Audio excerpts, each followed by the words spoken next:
So I work for the Ellen MacArthur Foundation. Just for those who don't know us, we are a global charity whose mission is to accelerate the transition to a circular economy. We work with a lot of the brands that are here today regularly to help with this transition. I would love to start with making you think a little bit, like, what if the breakfast you had this morning could build biodiversity and you knew it when you bought it? What if the lunch you just had, you knew it would help tackle climate change? Wouldn't that be amazing? It's not the case today. As we know, the food system is a huge part of the problem. It's a third of greenhouse gas emission in itself. So if I sum it up very crudely, if we don't fix food, we won't fix climate. So we need all of you in this room to make it happen. But the good thing with the food system is that it's not just a part of the problem. It has the potential to be an immense part of the solution. It can be a force for regeneration. So now it's just about how do we make it happen? And all of you have a huge role. So FMCGs and retailers have absolutely key role to play for two reasons. The first one is that you hold sourcing power. Through your sourcing power, you're signaling demand to farmers. So we calculated that in the EU and the UK alone, the top 10 FMCGs, which I'm sure all of you are part of, influence about 40% of agricultural land. So what that means is every decision you make influence these agricultural land and signals to farmer the kind of practices you want to see, the kind of ingredients they should be growing, etc. So that's the first reason why you have a lot of power. The second reason is you design what we eat. What do I mean by design? Is saying, these decisions that you make to select the ingredients that you're going to put in the product, the concept, deciding on the concept of the product. Is it going to be a biscuit? Is it going to be a cheese? The selection of ingredients and the sourcing of these ingredients. So your procurement team is also what we call food designers. And then obviously packaging, but that I don't need to tell you about. And all of this, when you make those decisions, not only you're going to define the look and the taste of your product, but you also get to define how much it's going to cost nature. The environmental impact of the product is decided at that stage. And so if you're part of these people in these teams, you need to realize the responsibility, but also the amazing power that you have to change things. So today, and I will never get over that stat, 60% of what we eat comes from 4 crops only. Out of the hundreds of thousands of crops there are in the world, only 4. And what that means is that, so these 4 are quite often in the products. And what that means is we're telling farmers to grow these 4 crops. Then that's what that gives us is these huge fields of monocultures that you see, if you take the train anywhere in Europe, you will see these large fields of monoculture that are managed with chemical fertilizers to increase the yields, etc. So that's where we are today. Where we want to go is quite clear. And we're all pretty aligned on what that looks like. I'll just describe it. Usually I have some slides to show you. We have beautiful illustration, but I'll try to be visual about it. Where we want to go is regenerative agriculture, so agroecological farms. So that looks like, instead of having just a big field of wheat, you're going to have wheat and peas intercropped. Maybe cattle will graze on the remaining grass after the harvest. You're going to have mustard as a cover crop to protect the soil, etc. So you're going to have a lot more ingredients, but each in lower quantity.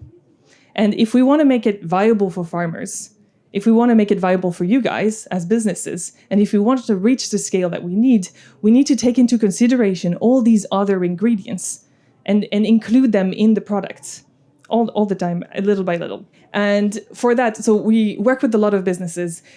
What they tell us is don't worry, we're on it. We're going to do, we're sourcing our wheat better. We're sourcing our ingredients better. Better sourcing of your current ingredient is not going to be enough for the reason I mentioned. You need to go back to the drawing board and work with your teams to redesign your product portfolio, your ingredient portfolios.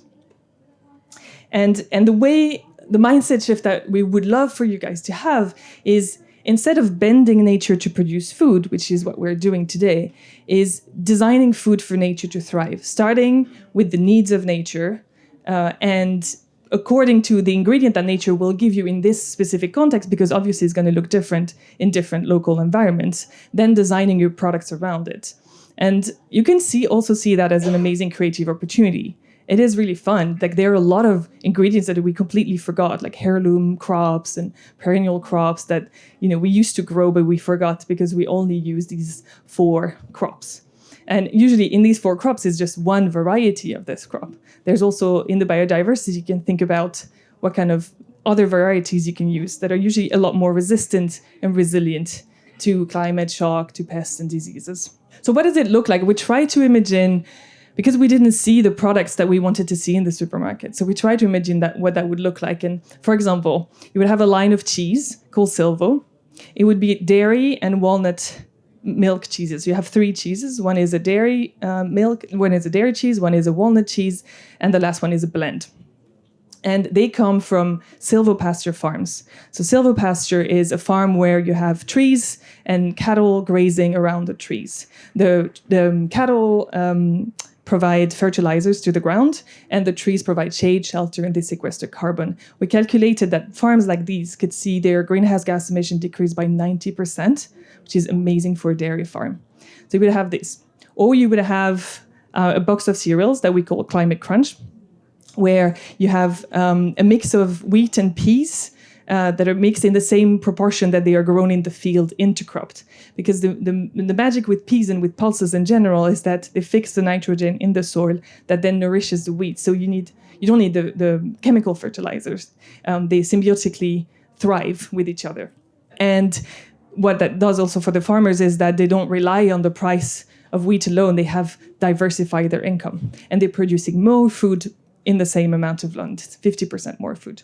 What that could also look like is a box of cookies that would be made for only upcycled ingredients. Upcycled ingredients are ingredients that otherwise would have been wasted and discarded.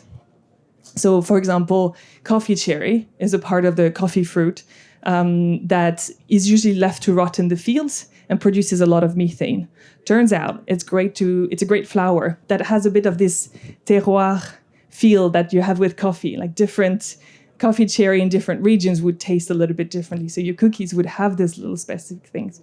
It could also be sweetened with cocoa fruit pulp, which is another part of, it's a part of the cocoa fruit that we discard. There's so many examples like this of things that we're already growing that we're throwing away today. It goes way beyond the ugly fruits that you've probably heard about, this idea of upcycling. We're essentially doubling the value of the input that were put into growing the food in the first place. You know, the water, the soil, the human labor, etc. So how do you do that practically? There's a lot more in our reports. It's called the Big Food Redesign. You can have a look on our website. But essentially, we would love for your teams, your product development teams, marketing teams, procurement teams, to sit down and think when the way they're selecting and sourcing ingredients, saying, okay, can we design around the needs of nature? Can we design around crop rotations?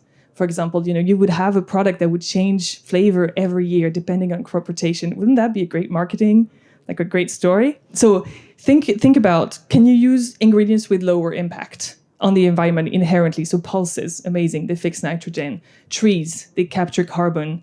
Algae, amazing for the water. Perennial crops, or crops that you don't need to replant every year, so you don't need to disturb the soil. So thinking of that straight away. Obviously, the plant-based versus meat, animal-based.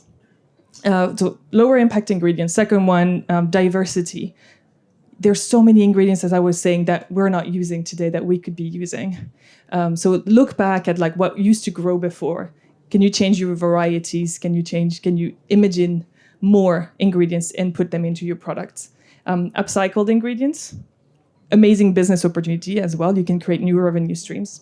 And lastly, all of this needs to be regeneratively produced. So how do you get in contact with the farmers that you supply from to help them transition to better practices?